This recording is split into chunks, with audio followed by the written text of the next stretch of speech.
Hey class, we're going to talk about quadrilaterals. This is chapter 7, section 4, and we're going to talk about classifying them as well as some angle measurements, which I will do shortly.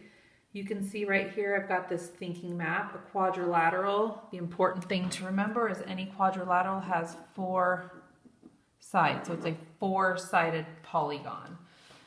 This one right here doesn't really have any special classifications other than 4 sides, so we'd simply call it a quadrilateral. You can see this marking right here on our trapezoid, this little triangle and this little triangle here. Those are our markings for things that are parallel to each other. So what they're saying is this side is parallel to this side. You can see that over here on the parallelogram. They're saying that this side is parallel to this side. And you see how here there's 2 marks, and this has 2 marks here. They're saying this side is parallel to this side. Okay, so the little triangles mean parallel. The little marks here, the little dash marks, those are talking about things that are congruent to each other. So I know that this side is congruent to this side because there's one little mark, and this side is congruent to this side because there's 2 marks. So that's what some of the markings mean. And so when we're looking at our quadrilaterals, we have a trapezoid. It has 4 sides, has 1 pair of parallel sides.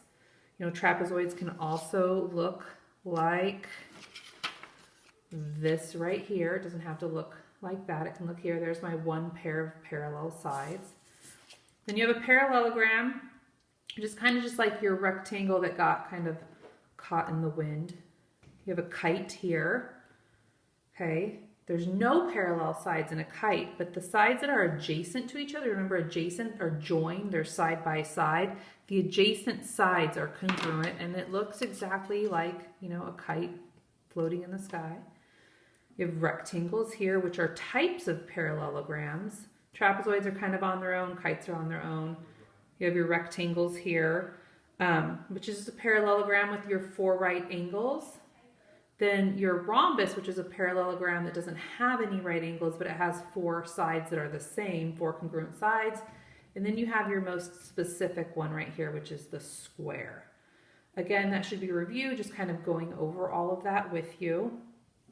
Okay, so some of the first things they're going to ask you to do is just to kind of classify some quadrilaterals. So if we look at question A here, I can see that I have 4 congruent sides and 4 right angles, and we really have to rely on those markings because they kind of tell us what's going on.